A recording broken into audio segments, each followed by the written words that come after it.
Bonjour, on va faire aujourd'hui un exercice sur les transformateurs triphasés.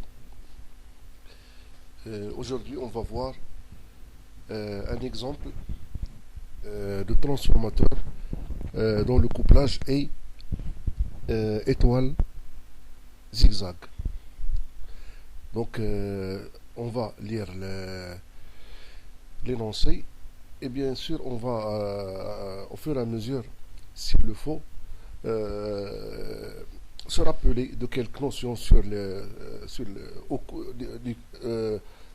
leçon que vous avez vue sur ces types de transformateurs. D'accord? Donc, qu'est-ce qu'on a? On a un transformateur triphasé, étoile zigzag d'indice horaire 11. Les caractéristiques, ces caractéristiques, il a une puissance apparente de 100 kVA. La fréquence, c'est 50 Hz. La tension du primaire, la tension nominale du primaire, c'est 5500 volts. Et celle du secondaire, c'est 380 volts. Bien sûr, comme on l'a dit, comme indique cette notation, donc le transformateur il est couplé en étoile zigzag. Ça veut dire étoile au primaire et zigzag au secondaire. Son indice horaire c'est 11.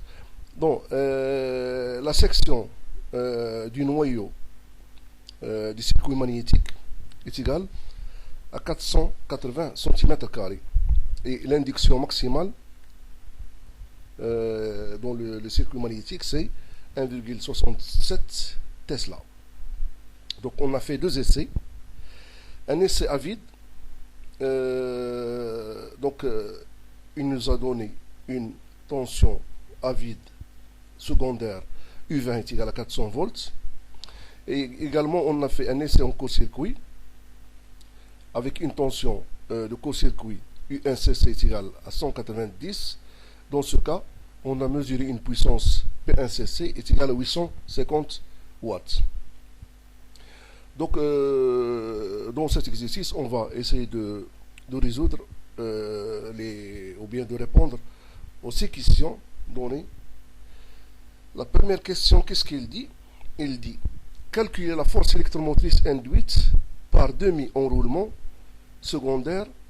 Donner le nombre de spires N2, petit N2, grand N2 et N1. D'accord? Donc, on va bien sûr commencer par cette question-là. D'accord? On va faire cette question. Pour faire cette question, on va bien sûr se rappeler de quelques notions sur ce type de transformateur. Tout d'abord, qu'est-ce qu'un transformateur qui est couplé au secondaire zigzag?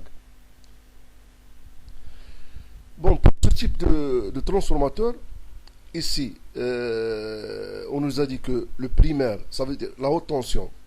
La haute tension, ici, la haute tension, c'est la tension. Elle est désignée par les grandes lettres, les lettres majuscules. Les trois enroulements de notre transformateur sont couplés en étoile.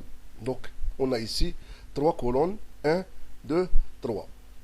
Au niveau du secondaire, qu'est-ce qu'il y a? Il y a dans chaque colonne, on a divisé le secondaire en deux parties qui ont le même nombre de spires. On va appeler leur nombre de spires N2. N2, petit N2. Alors que l'ensemble des spires pour une colonne au secondaire, c'est grand N2. C'est quoi? C'est la somme. C'est la somme des deux parties qui ont le même nombre de spires. on va dire que c'est 2n. 2 fois n2. Alors qu'ici, au primaire, on a pour chaque phase, on a un nombre de spires primaires qui est égal à n1. D'accord? Bon, la particularité de ce couple-là, c'est que on met chaque demi-enroulement du secondaire en série avec l'autre moitié de la colonne suivante, mais en sens inverse. Vous voyez ici. Ici, ça c'est la polarité de ces points noirs. On dit que ça représente la polarité de chaque. On peut les considérer comme des entrées, si vous voulez. Alors ici, l'entrée, on est entré par une entrée, on est sorti par une sortie. Alors que pour l'autre moitié, on est entré par une sortie et on est sorti par une entrée. Donc c'est pour cela qu'on dit qu'ils sont en série N2 de la première colonne est en série avec N1 de la deuxième colonne, mais cette partie-là, elle est en sens inverse. Et on fait la même chose. On prend cette partie-là de la deuxième colonne, on la met directement, et l'autre partie dans la colonne suivante, elle est prise en sens inverse.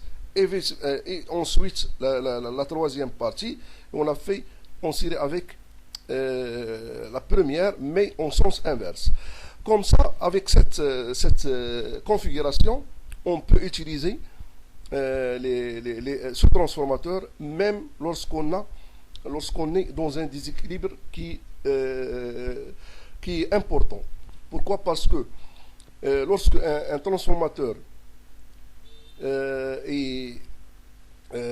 travaille en déséquilibre, ce que ça veut dire en déséquilibre? Ça veut dire que les phases du secondaire ne sont pas chargées de la même manière. Donc il se peut qu'une seule phase qui soit chargée, ou bien deux, ou bien trois, ou bien l'une des trois phases qui appelle plus de courant que les autres. Dans ce cas, on dit que le transformateur est déséquilibré. Pour les autres transformateurs, à part ce type-là et il y a deux transformateurs qu'on peut mettre dans le cas d'une distribution déséquilibrée.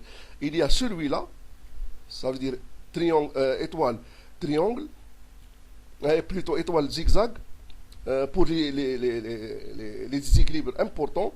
Il y a également l'autre qui s'appelle triangle étoile, et qu'on utilise pour les équilibres lorsqu'il y a un déséquilibre qui n'est pas très important. D'accord? Maintenant, on va bien sûr étudier ce type de transformateur. Qu'est-ce qu'ils nous ont dit? Ils nous ont dit de calculer la force électromotrice induite dans un demi-enroulement. Ça veut dire dans les N2 spires. D'accord? Et bien sûr, on nous a dit de calculer également le nombre de spires, ici N2, et le nombre de spires grand N2, et le nombre de spires grand N1 dans le primaire. Dans le primaire, il n'y a pas de problème. Pourquoi? Parce que le couplage, il est connu, il est usuel, donc c'est un couplage qui est étoile. Donc, on va essayer comment on va faire pour résoudre ça. D'accord? Bon, la tension VA, ça veut dire grande VA, V petit dans la partie basse tension, ça veut dire dans la partie zigzag, est égal à quoi? C'est une tension entre le neutre, parce que on a dit tout à l'heure que cette phase, cette demi-bobine, elle est inversée par rapport à celle-là, mais toutes les sorties de ces bobines inversées, elles sont liées et on peut utiliser ici cette liaison comme neutre, comme conducteur neutre. Donc ici, entre le neutre et cette et A, qu'est-ce qu'il y a? Il y a, je vais dire que c'est VA, non, c'est pas, c'est petit VA, c'est ce VA, petit VA,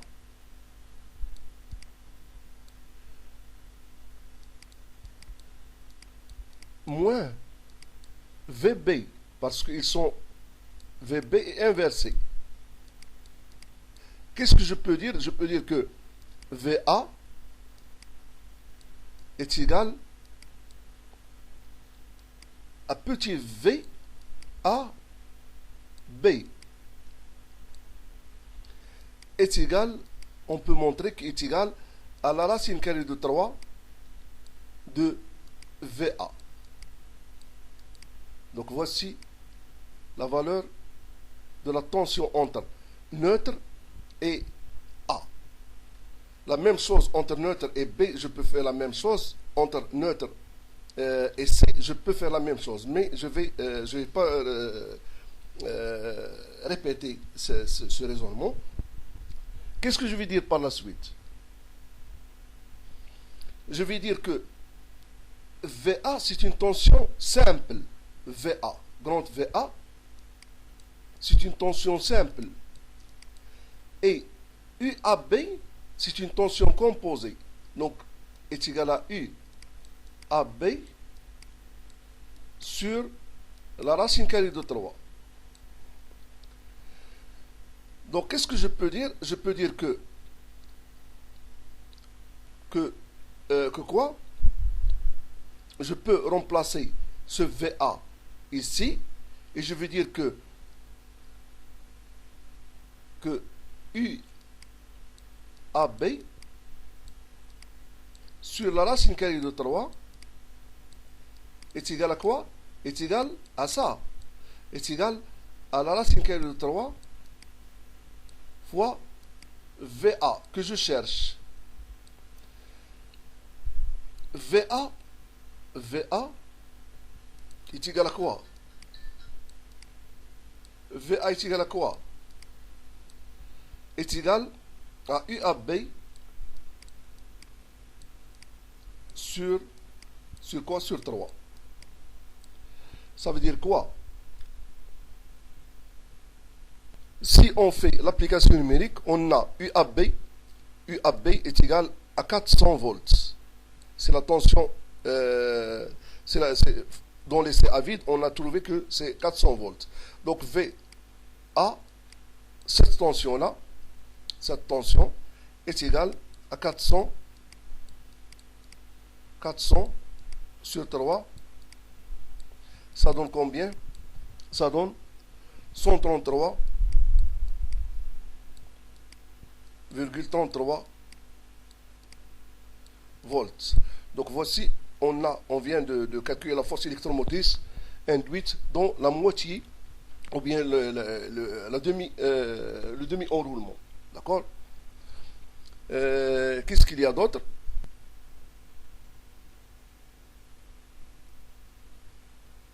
Cette tension-là, la tension qu'on vient de calculer VA, c'est une tension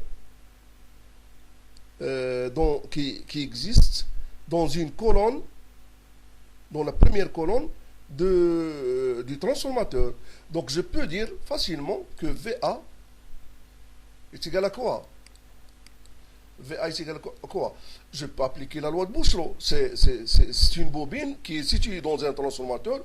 Donc je connais sa tension, donc je peux facilement déterminer son nombre de spires si j'ai toutes les données nécessaires. Donc je vais dire que VA c'est quoi? C'est 4,44 B maximal fois quoi? Fois petit n2, parce que ici, je raisonne seulement sur cette bobine-là, fois f, la fréquence, fois la surface. D'accord?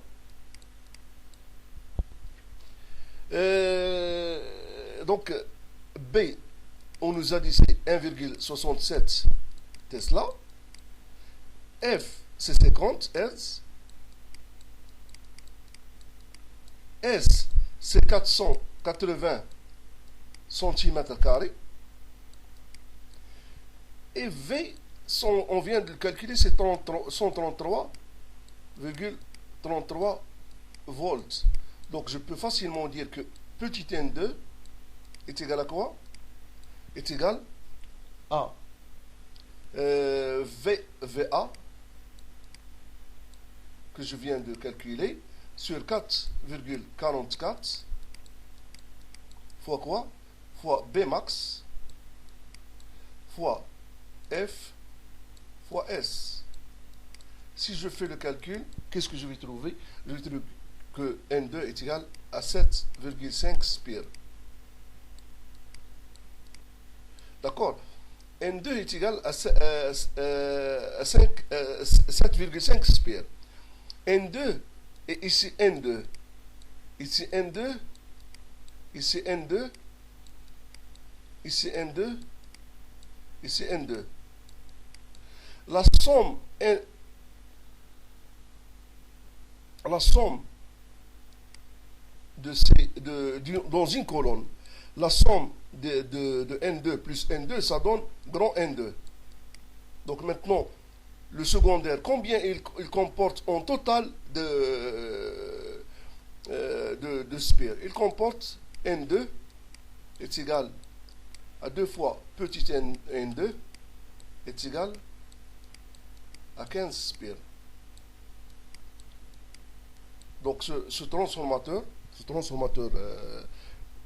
il comporte sur sa partie qui doit être couplée en zigzag, il comporte 15 spires. D'accord?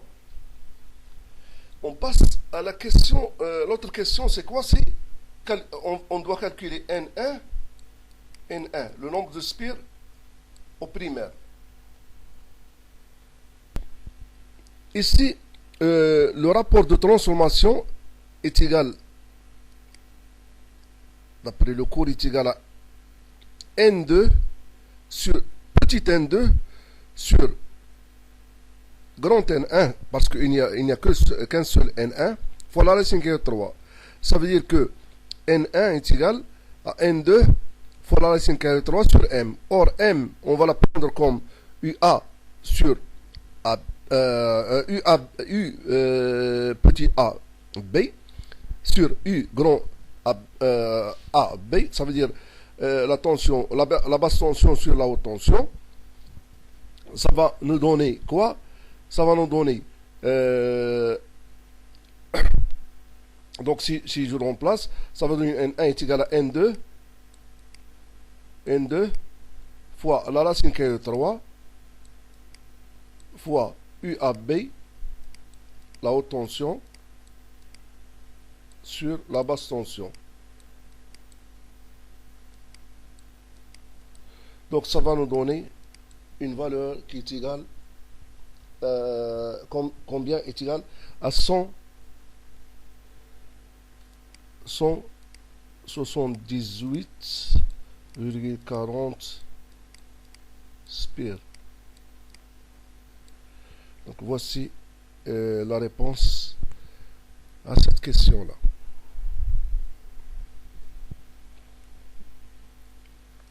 Bon, la deuxième, la question suivante, qu'est-ce qu'il dit?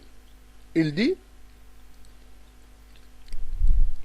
calculer la valeur de la résistance RS ramenée au secondaire par colonne. Ça veut dire pour chaque colonne, sachant que la résistance entre deux bornes du primaire est RAB, AB majuscule, ça veut dire de la haute tension, est égale à 3,2 ohms, et la résistance mesurée entre deux bornes du secondaire et RAB, petit AB, ça veut dire la basse tension, est égale à 19,6 milliohms. Donc on va essayer de calculer ce RS. RS, ça veut dire la résistance ramenée au secondaire. Donc on revient à notre schéma.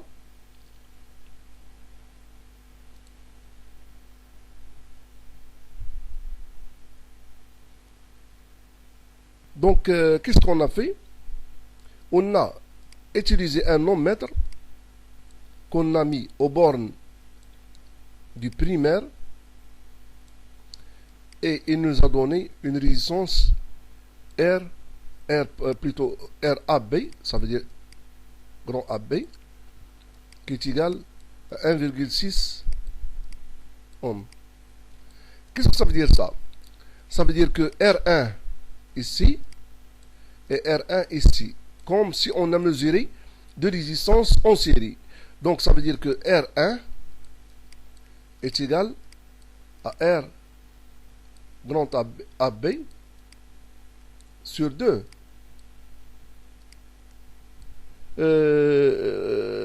Pardon, ici, j'ai anticipé. Donc, la valeur de la résistance ici, c'est pas... ça va être parce que je connais... j'ai déjà calculé ça. Alors, on nous a dit que ça, c'est 3,2. C'est ça, donc 3,2 ohms. Et c'est ça, donc 3,2 ohms entre deux bornes du primaire.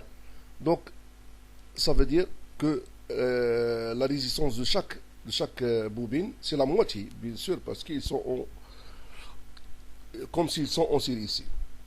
Et en même temps, qu'est-ce qu'ils ont dit? Ils ont dit qu'ils ont utilisé un autre ohmmètre aux bornes maintenant du secondaire et ils ont obtenu une résistance RAB qui est égale à quoi? Est égale à quelle est sa valeur? Sa valeur c'est 19,6, c'est ça, 0,6 milliohms. R également R2, c'est la moitié parce que ici, on a mesuré combien on a mesuré cette résistance. Cette résistance, ça veut dire, comme on a mesuré une bobine, et on a mesuré également cette résistance qui est en série avec celle-là. Donc, ça va nous donner également 19 R AB petit AB sur 2. Ça va nous donner 9,8 milliohms. D'accord? Or, on sait que la résistance ramenée au secondaire d'un transformateur, on peut l'obtenir de deux manières. Donc, on peut l'obtenir soit à l'aide d'un essai en court-circuit, ou bien à l'aide d'une mesure de résistance et en même temps du rapport de transformation. On dit dans ce cas, en utilisant le rapport de transformation, on dit que est égal à R2 plus M carré R1. Donc M on l'a déjà calculé, c'est U AB sur U AB, pardon, grand AB. Ça nous a donné 0,072. Si je mets ça, c'est 400 volts. Et ça, c'est 5500 volts. D'accord. Donc ça va être 1,6. Non, c'est pas 1,6. C'est je vais l'obtenir bien sûr en milliohms. C'est 9,8 plus 0,072 au carré fois 1,6. Ça va me donner à peu près 18 milliohms. Donc ça c'est la résistance ramenée au secondaire pour ce transformateur. On passe à la question suivante. La question 3.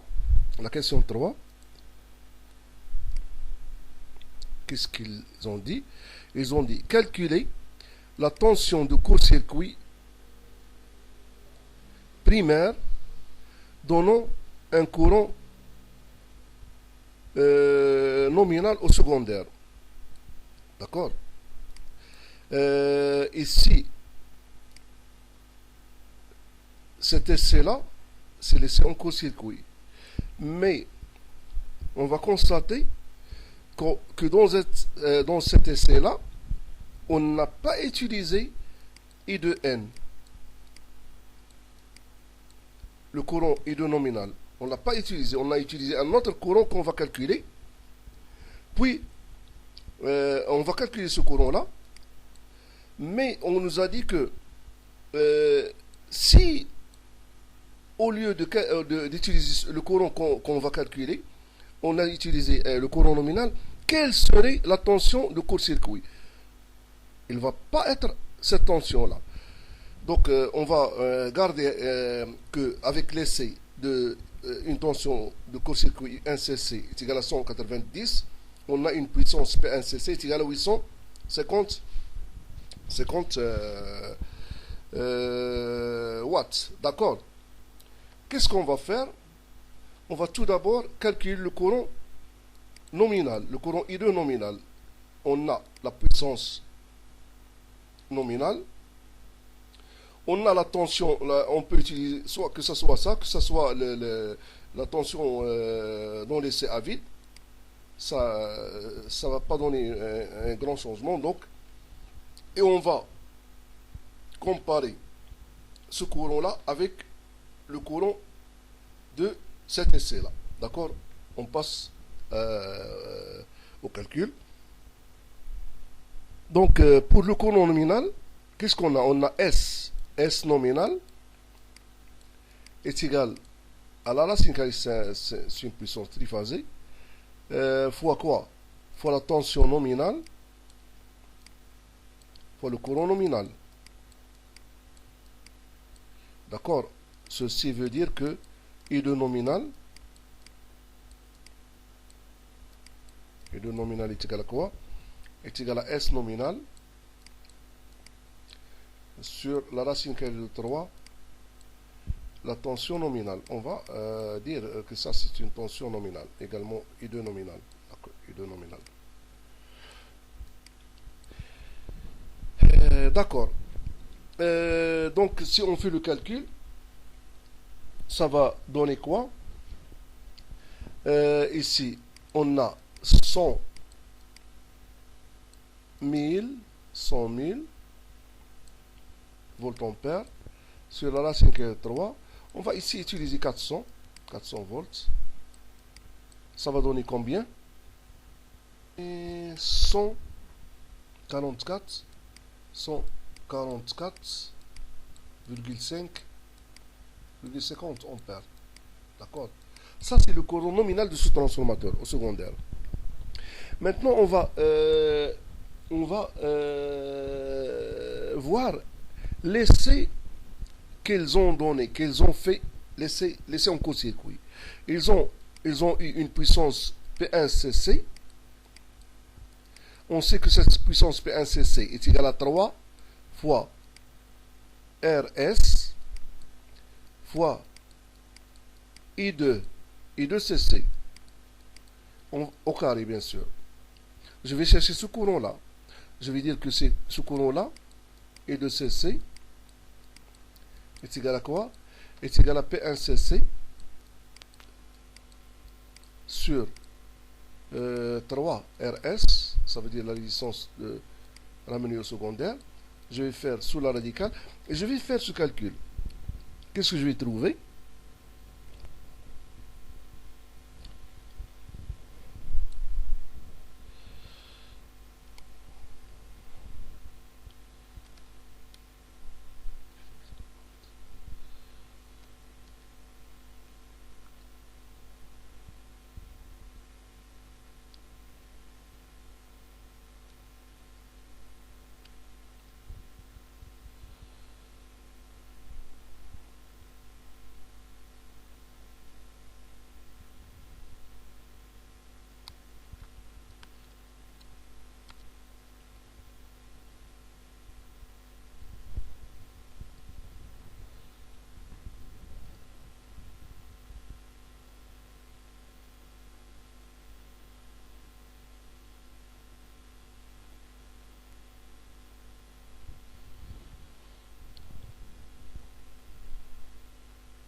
Qu'est-ce qu'on a? On nous a dit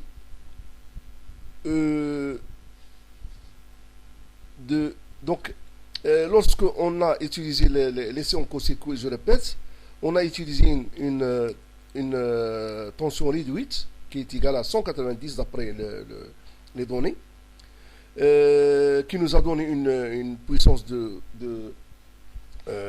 840 de la puissance de court-circuit, et avec un courant de 125,46 ampères. Or, le courant nominal, c'est ça. On nous a dit, si au lieu d'utiliser ce courant-là, on a utilisé celui-là, nominal, quelle serait la tension? Donc, je vais mettre ça, c'est prime, c'est un courant prime, et ça, c'est un courant, c'est une tension prime qui correspond à ça. Et qu'est-ce que je vais dire? Je vais dire que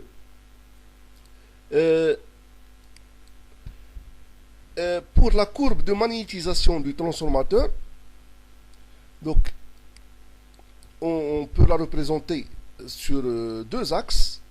Un axe horizontal qui porte le courant en ampères, ou bien l'excitation magnétique en ampères tours par mètre, et un axe qui porte l'induction magnétique en Tesla, ou bien la tension en volts.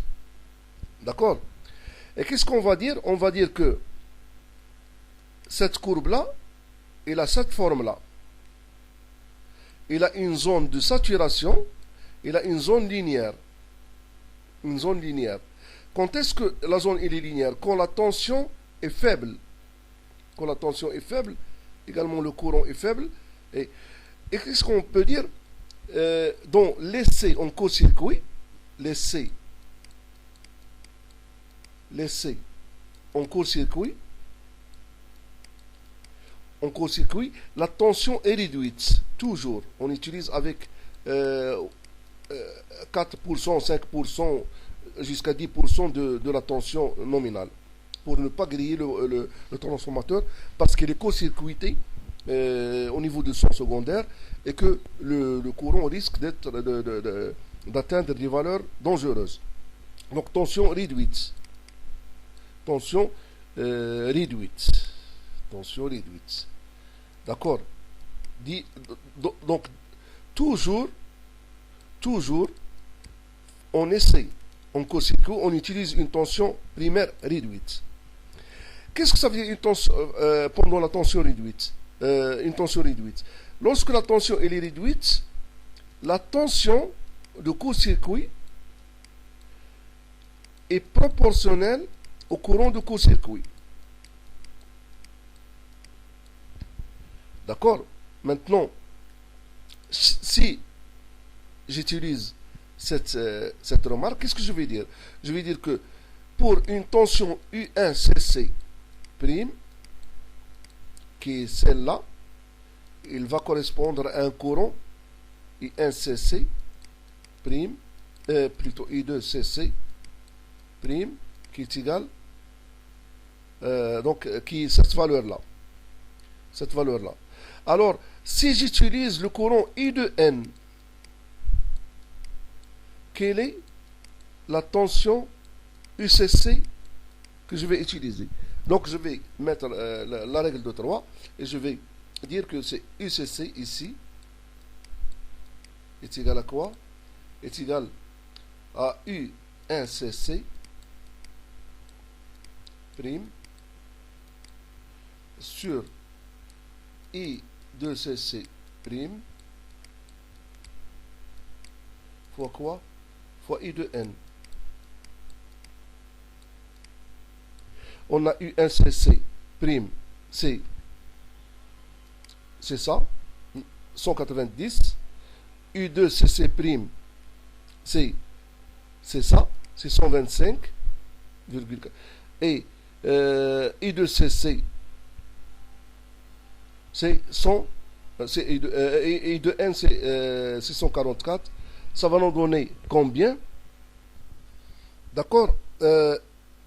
Donc, UCC, pardon, U1CC, lorsqu'on utilise le courant nominal, ça va être, si je fais l'application numérique, ça va être 218,83 volts. C'est 4% de U1N. U1N, on sait que c'est 5500 volts. C'est seulement 4%. Donc, c'est pour cela qu'on a fait dans une zone qui est linéaire lorsque la tension elle est réduite. Donc, on passe à la question suivante. Bon.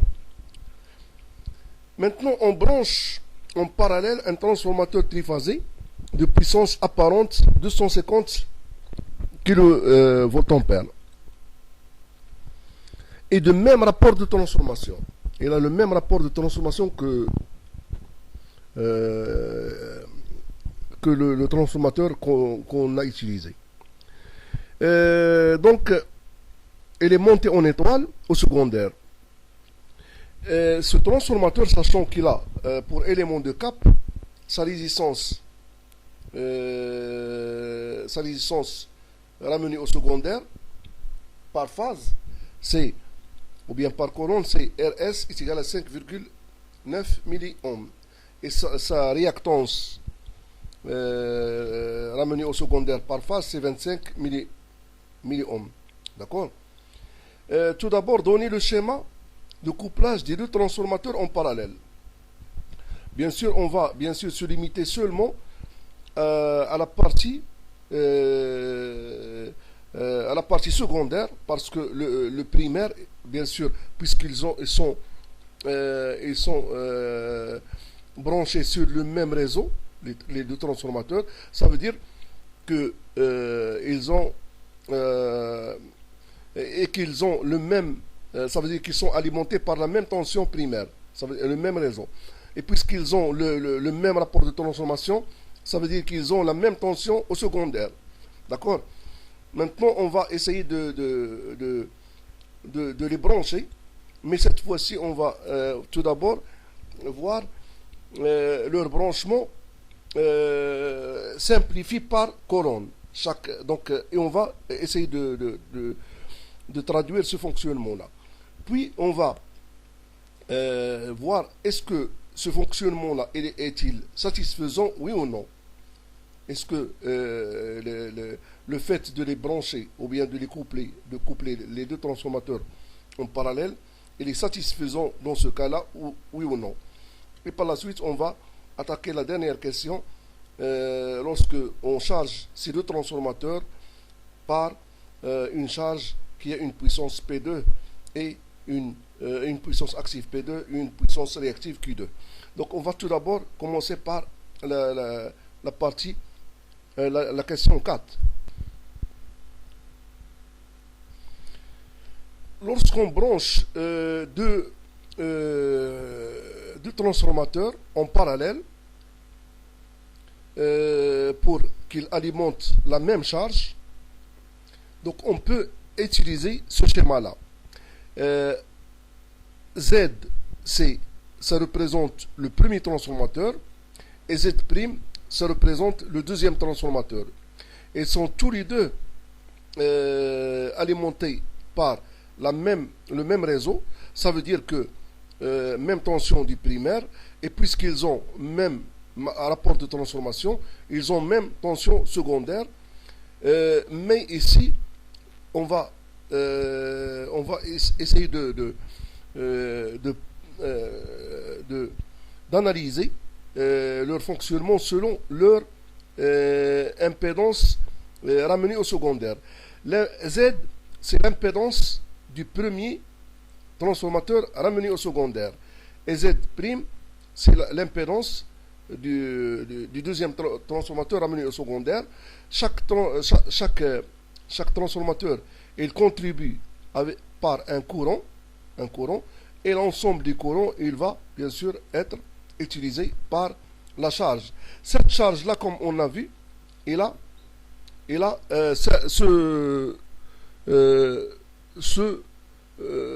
ces caractéristiques.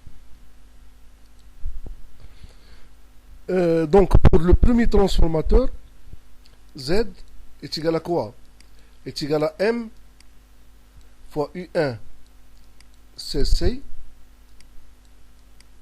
sur la racine carrée de 3 et 2 CC. On peut utiliser l'un des deux essais, soit avec courant nominal, soit avec le premier essai donné par le calcul. Donc si on utilise 0,072 comme M, on utilise par exemple 190 volts sur la racine carrée de 3 fois le courant qui correspond à 60, c'était 125 fois 125,64. Ça va nous donner quoi? Ça va nous donner une Z qui est égale à 62,93 milliohms, ce qui donne un X. Donc ça c'est ZS, XS. On peut également mettre les S ici, on peut les mettre, c'est pas. Donc ça veut dire quoi? Ça veut dire que ZS, plutôt XS est égal à combien? Donc ça veut dire que XS dans ce cas, c'est ZS au carré moins RS au carré, le tout sur la radicale, ça va nous donner une valeur de 60,30 milliohms. Donc on a RS, XS, on a RS' et XS' donné par l'énoncé.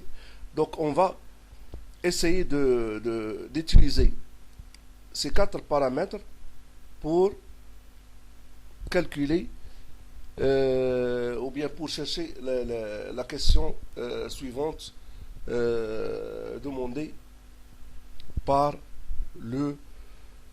l'énoncé. Bon, pour répondre à la question est-ce que le fonctionnement est-il satisfaisant? Donc, est-ce que l'utilisation de ce couplage ne pose pas de problème? Donc, on sait que pour coupler deux transformateurs en parallèle, on doit réunir un certain nombre de conditions. On peut utiliser la méthode qui consiste à utiliser le même rapport de transformation. Donc les transformateurs doivent avoir le même rapport de transformation M.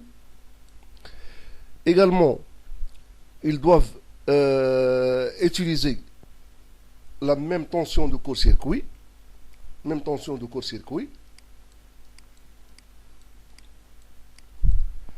à 10% près. Également, même indice horaire, ou bien des indices horaires compatibles, parce que les indices horaires, ils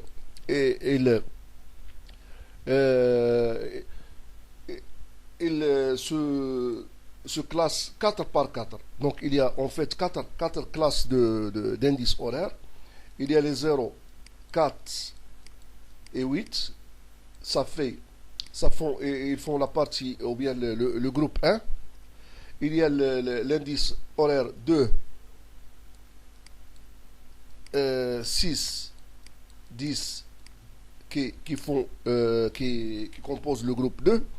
Il y a l'indice horaire 1, 5 qui font le groupe 3. Et le groupe 4, c'est 7, 11. On voit clairement que la différence entre un indice et un autre, c'est une différence de 4. D'accord? On peut utiliser cette méthode-là. Et on peut utiliser également la méthode dite de débit équilibré. Qu'est-ce que ça veut dire ça? C'est ce qu'on va faire maintenant. Bon, les deux transformateur T et transformateur T'. Le transformateur T, il a une résistance RS qu'on a calculé, c'est 18 milliohms, pardon, et une réactance ramenée au secondaire de 61, ou bien c'est combien? C'est 60, pardon, 60,30, ce qui donne une impédance ZS, ZS qui est égal à combien? À 62,93 milliohms. Donc pour le transformateur T2, il a une résistance ramenée au secondaire RS est égale à 5,9.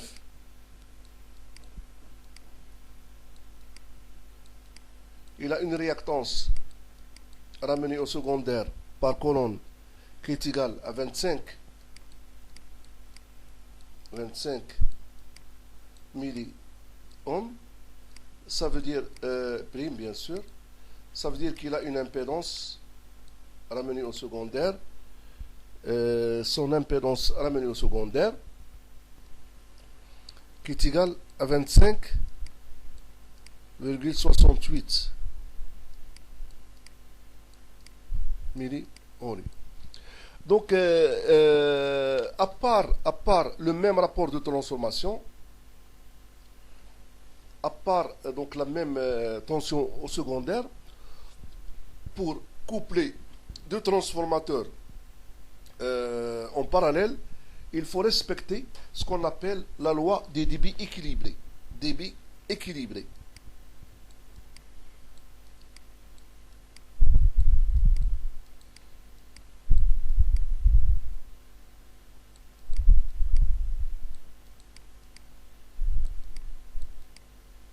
Qu'est-ce que ça veut dire cette loi? Que dit cette loi? Il dit que pour coupler deux transistors en parallèle, il faut que S pour ce transformateur sur S', qu'est-ce que ça veut dire ça? La puissance apparente d'un transformateur sur la puissance apparente de l'autre transformateur, ça doit être égal à quoi? Bon, ce rapport-là doit être égal au rapport Z' sur Z. On va on va vérifier ça. Qu'est-ce qu'on a? La puissance S, c'est 100 kVA. La puissance S', c'est 250 kVA. Ça donne 0,4. On va voir Z', c'est 25,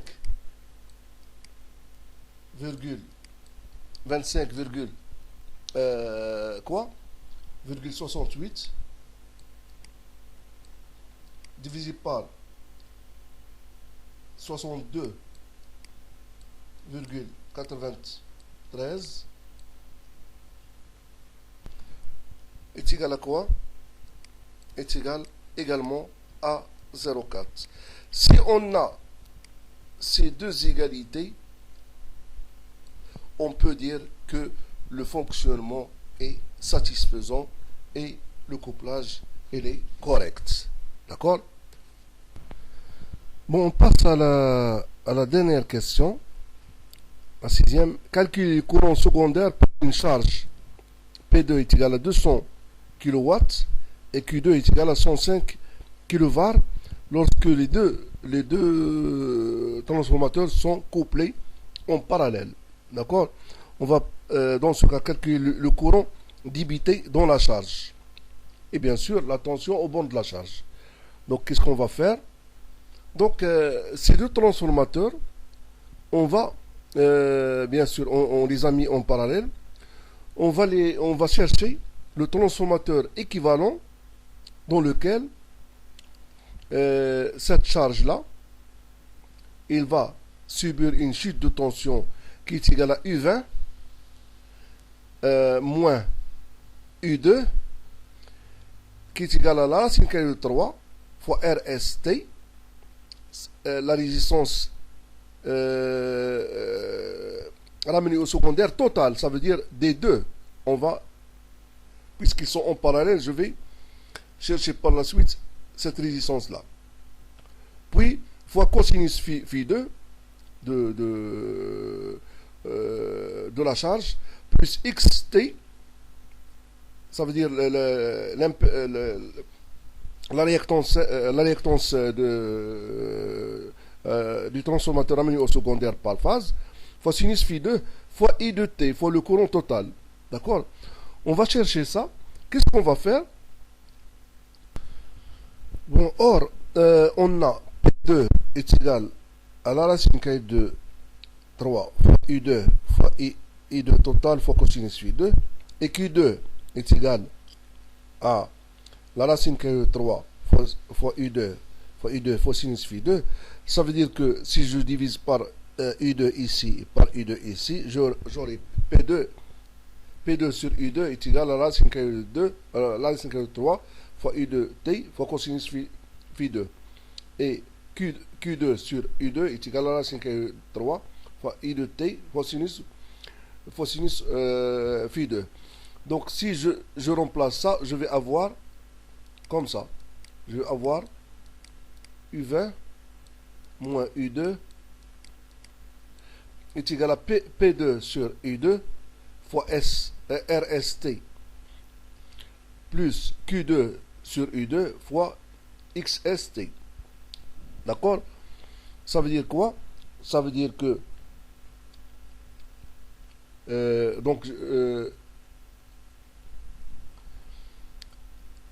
donc c'est ce qui va nous donner, si on multiplie U2 par ce terme-là, on va l'éliminer ici et on va avoir finalement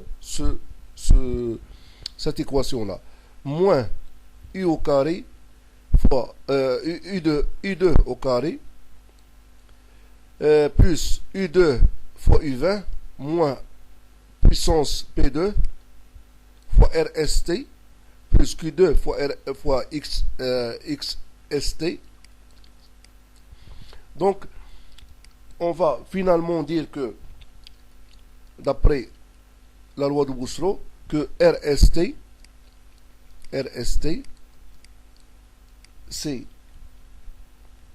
RS 1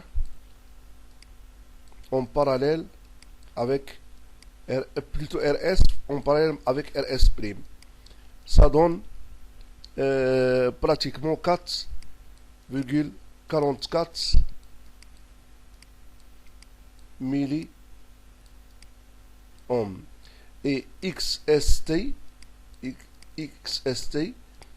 égal à XS parallèle avec XS'. Numériquement, ça va donner 17,76 milliohms.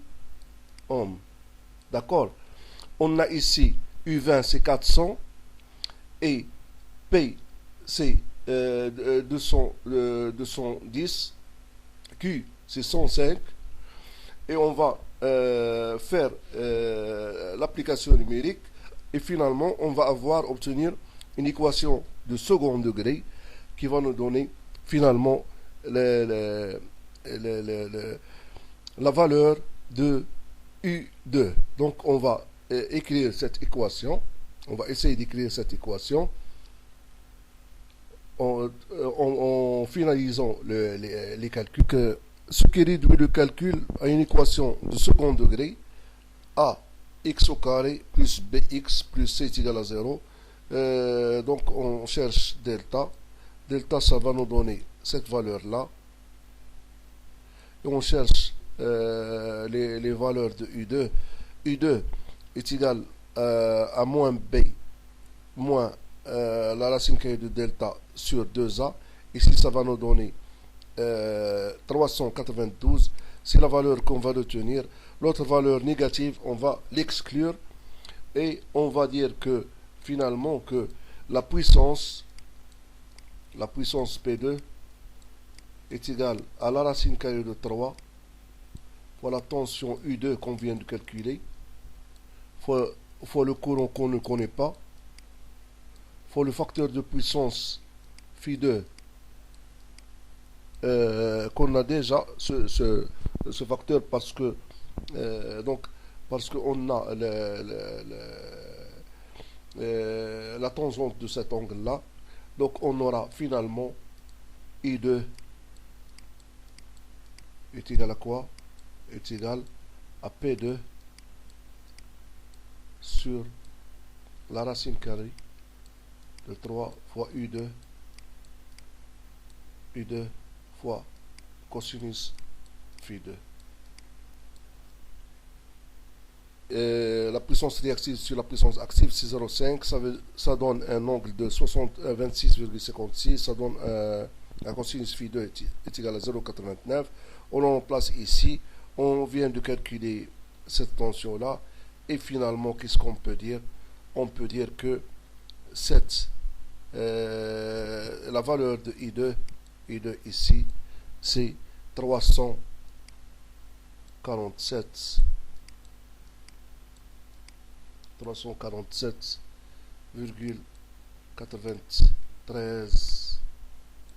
ampères. Comme ça, on vient de finir cet exercice. Qui nous a demandé un peu d'attention et plus de calcul. Donc, à bientôt.